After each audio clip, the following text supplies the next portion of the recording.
Resmiyet şey çıktı eser okuduk ya. Çıkmaklasam mı ki?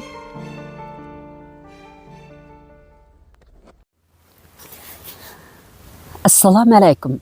Kitap okuşman beri avlatla torbetiga hoş geldiniz. Ben Nuriye Rahman. Bugün ben tağda. Hava naayetimi yaxshi.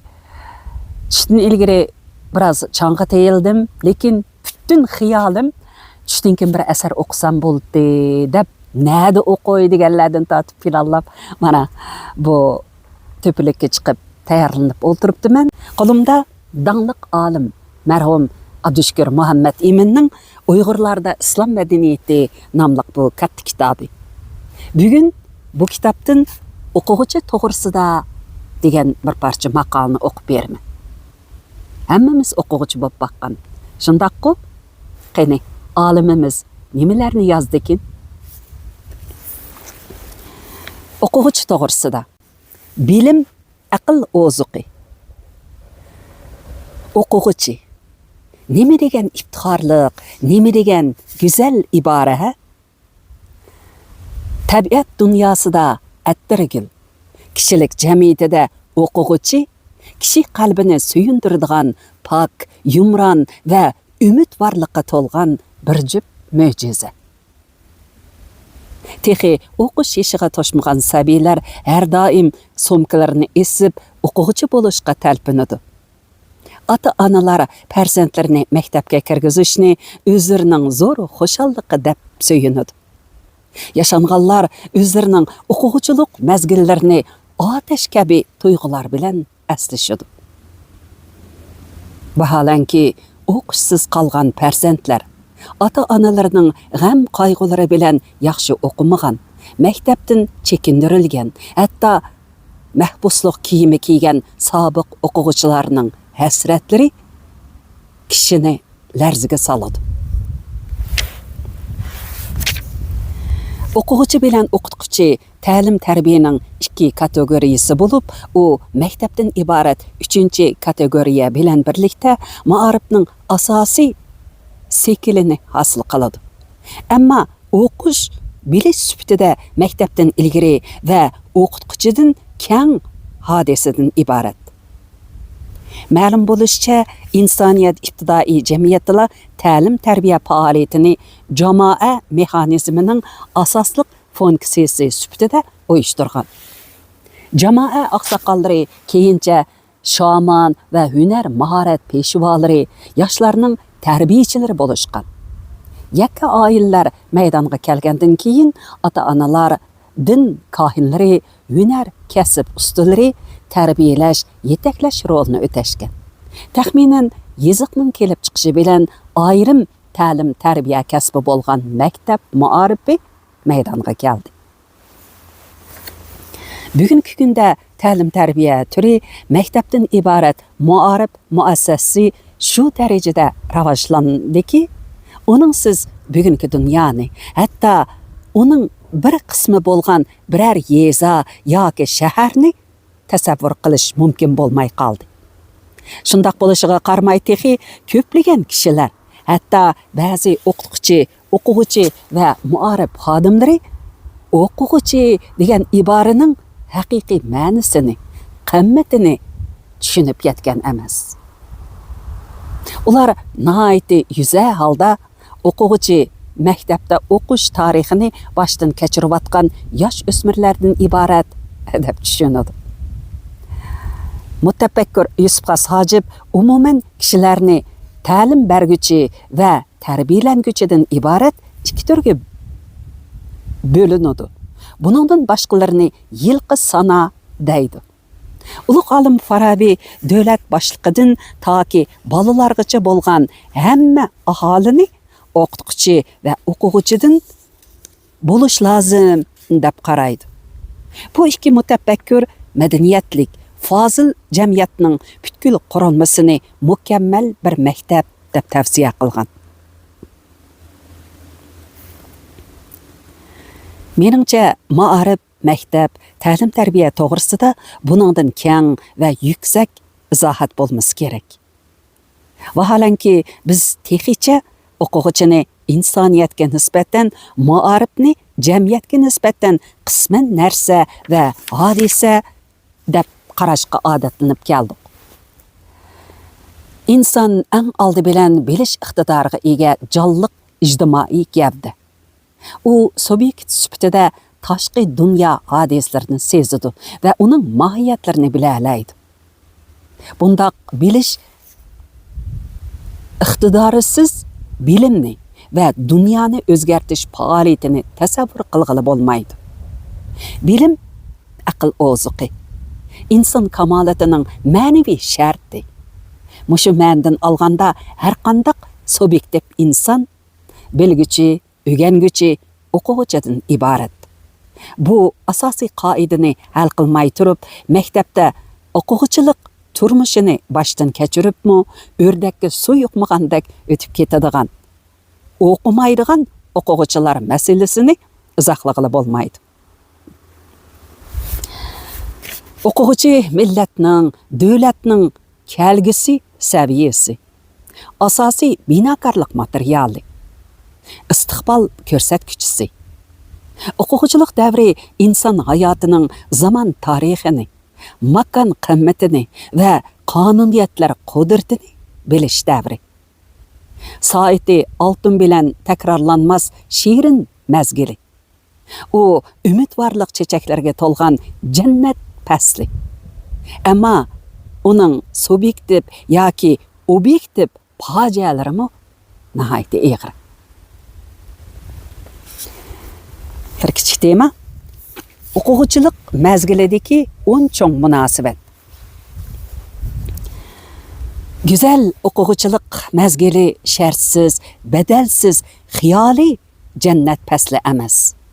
Bir o'quvchining maktabdan yaramliq yoki yaramsiz odam bo'lib chiqishi uning bir qator munosabatlarni qandoq sifat va darajada bir taraf qilganligi bilan bevosita aloqador. Ularning muhimlarini tövəndəki 10 çoğ münasibətə ixcamlaş mümkün. Birinci, muntizim o'qish bilan o'zligidan o'rganishning munosabati. Aytish lozimki, kelgusida yaramliq, bilimli kishi bo'lib chiqadigan o'quvchilarning bir xususiyati ularning maktab yor bergan butun sharoitdan foydalanib, vaqtni qattiq kontrol qilib, o'zligidan o'rganishdan iborat. Umuman darslarni aran-aran o'zlashtiradigan, hatto degandek o'zlashtira olmaydigan, darslarni asosan yaxshi o'zlashtira oladigan, o'tilgan darsdan tashqari kitobxona, qiroatxona fondlardan mohirlik bilan foydalana oladigan 3 xil o'quvchi bo'ladi. Shubhasizki, o'zligidan mustaqil o'rganish odati va mohiyati ustun bo'lmagan o'quvchilardan alohida bilim va ijodiy qobiliyatga ega yaramliq kishilarning chiqishini umid qilish qiyin. Bu har bir o'quvchiga o'xshash bo'lmagan ijtimoiy qimmat va taqdir elib keladi. O'quvchi tegi taqdirdan olganda o'zligidan bilim xazinasiga erishguchidir. Ikkinchi, asos kasbiy bilimlarni o'rganish bilan aloqador fanlar o'rganishining munosabati. Aytish kerakki, asosiy kasbiy fanlar bilan aloqador fanlarning asosliq va qo'shimchilik munosabati muayyan kasb nuqtasidan aytilgan bo'lib, butun fanlarning bilim sistemasida tutgan o'rni nuqtasidan aytilgan emas. O'quvchi bu masalani ham kasbiy mutaxassislik nuqtasidan, ham umumiy bilim sistemasi nuqtasidan bartaraf qilishni bilishi lozim. Üçüncü, maktabga o'qishga kirish bilan maktabda o'qishdagi mudda, ya'ni maqsadorlik munosabatini to'g'ri hal qilish lozim. Bu xalqliq masala. Hozirgi o'quvchilarda, bo'libmi oliy maktab o'quvchilarida umuman diplom orqali maoshli xizmatga ega bo'lish, tirishib ketmaslik, layoqat o'lchamidan tushib qolmaslik ideyasi bir qadar og'ir. Bundaq yollanma ideya ta'sirida diplomga ega bo'lsa-mu, baribir davr dolqinlarida çöküp qaladigan naqobil kishilar ko'plab maydonga keladi. Bundaq niyatdagi o'quvchilar o'qishni diplom emas, balki yukselayotgan zamon qaynamlaridagi bir butun umr qismati va kishilik qimmati bilan o'lchashni bilish lozim. 4. Hozirgi mezgil bilan yaqin kelgusining munosabatini aydınlashtirish intayin muhim. Bir kishi tinch vaqtlarda, davolg'ish vaqtlarida, urush vaqtlarida, inqilob vaqtlarida va bir taraflama ijtimoiy qizg'inlik asabiylashgan vaqtlarda o'quvchilik hayotini o'tkazishi mumkin. Har qaysi davrning o'z hodisasi, dog'dug'isi, tutak tumanlari bo'ladi. Yoshlari to'la hollarda bu holatni mutlaqlashtirib oladi. Oldini, yiroqni, kelgusini sagaklik bilan mo'lcharlay olmaydi. Natijada ular xizmatga chiqib, yangi vaziyatga duch kelib, o'zlarining o'quvchilik davrida nurg'un ahamiyatsiz qurbonlarni berganligidan va bir taraflamalikning ta'siriga bak uchrab ketganlikdan pushaymon qiladi. Bilish lozimki, tarix faqat sog'lom, garmonik, atrofliq, nuroniliqni tan oladi. Dastlabida emas, oxirida kulish uchun doim yiroqni ko'rish, yiroqni o'lcham qilishni bilish lozim.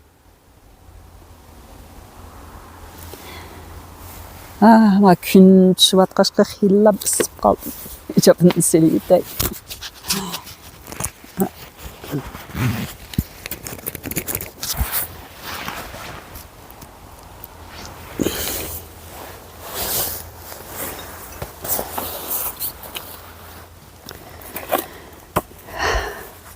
Voilà. 5. O'qish bilan atrofliq yetilishning munosabatini muvofiq bartaraf qilishni bilish kerak. O'quvchi salomatlik, axloq, urf-odat, emgak texnikasi, chet el tili, adabiyot, san'at bilimlarini egallashga va yoziqchilik, notiqlik mohiyati qatorliq bir qator jihatlarga e'tibor berish kerak. Aql buluqini etish bilan ideya, ko'ngil boyligini ovundirishni birlikda elib berish kerak. Axloq, diyonatning tub nizomliq rolini to'liq tushunish kerak. Agar qalb pok, axloqiy oliyjanob bo'lmaydigan, baribir insoniyat jamiyatining murakkab munosabatlari to'qilmasi tarafidan shallab tashlanadi. 6. Maktab bilan oilaning munosabatida har ikkisini ijobiy tarbiya gulshini deb bilish kerak.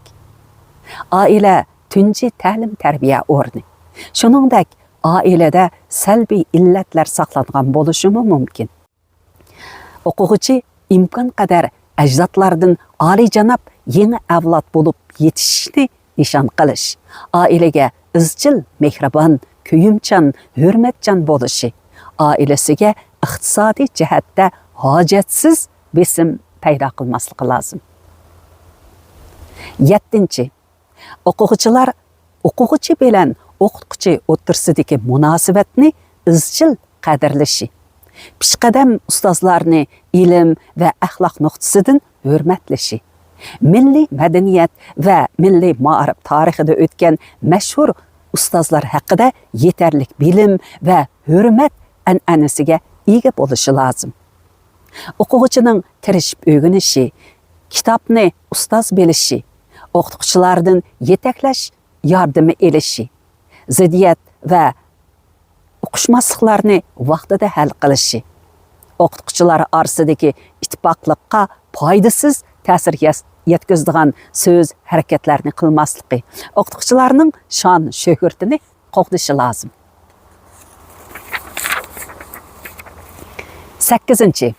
O'quvchilar orasidagi munosabat intayin muhim.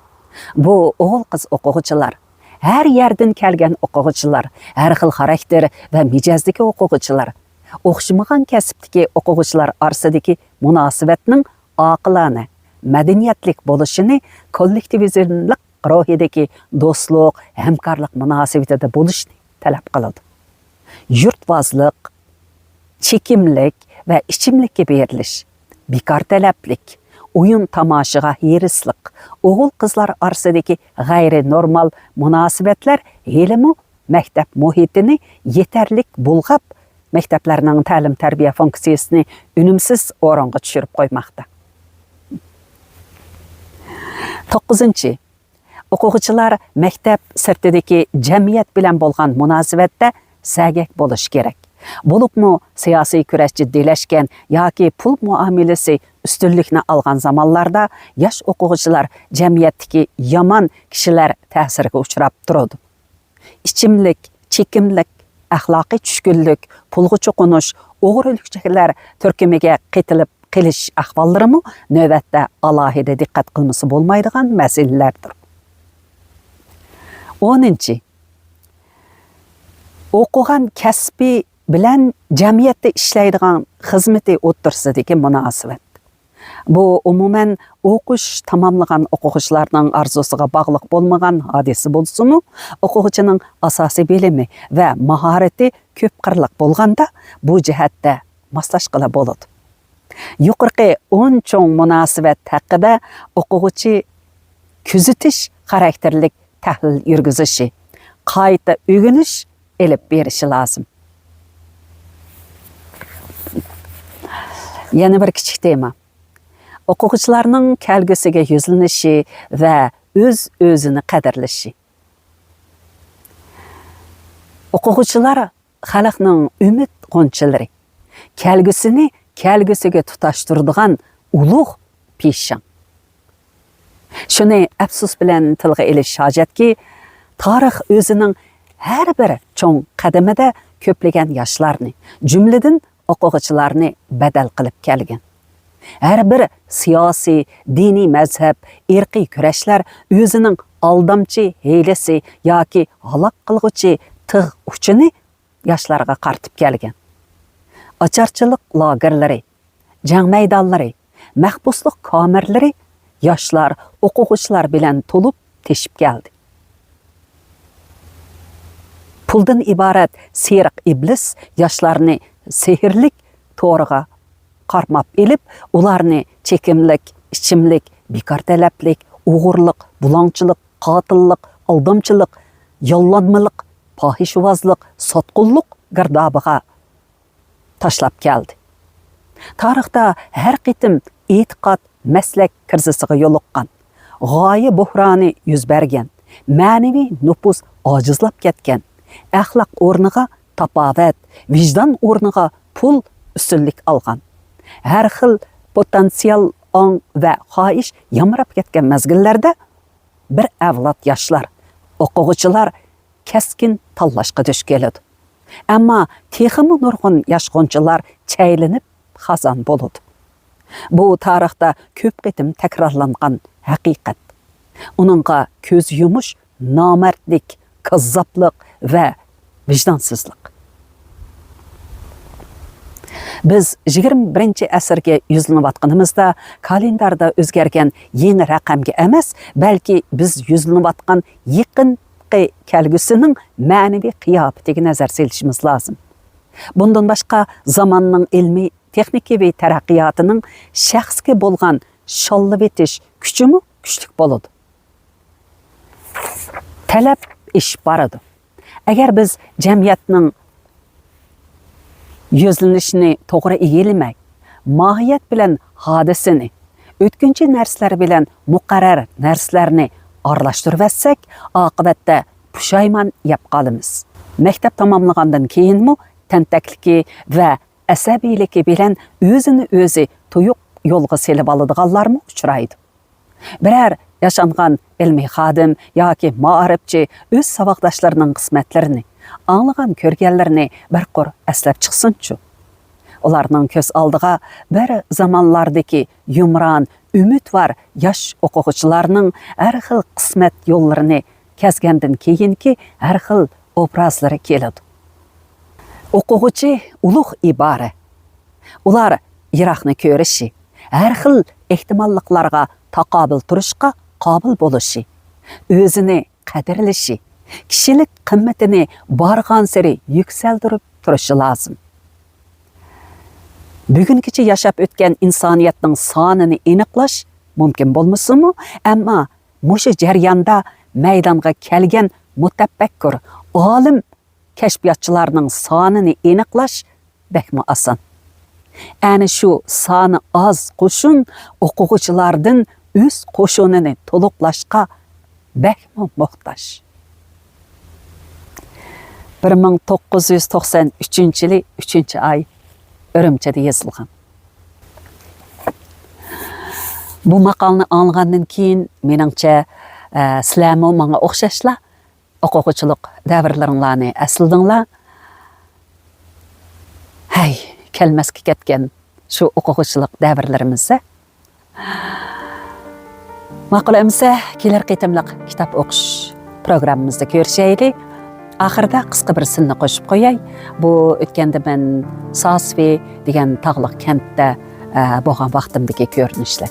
Xayr xo'sh, omon bo'lgaysizlar. Xayr xo'sh. O'zlar ashada mekib turlama, ha? Menimga kelmay.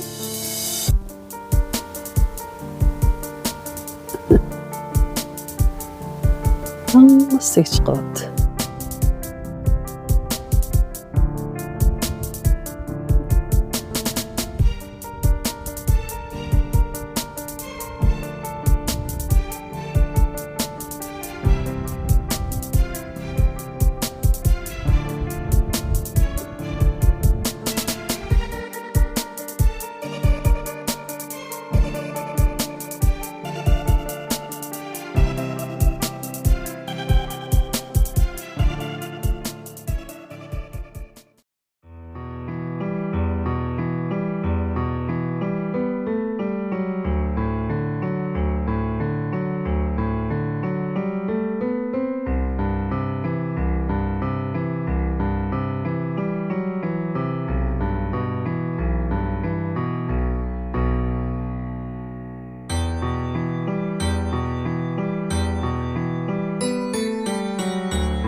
Assalamu alaikum, hörmətli qeyrindaşlar.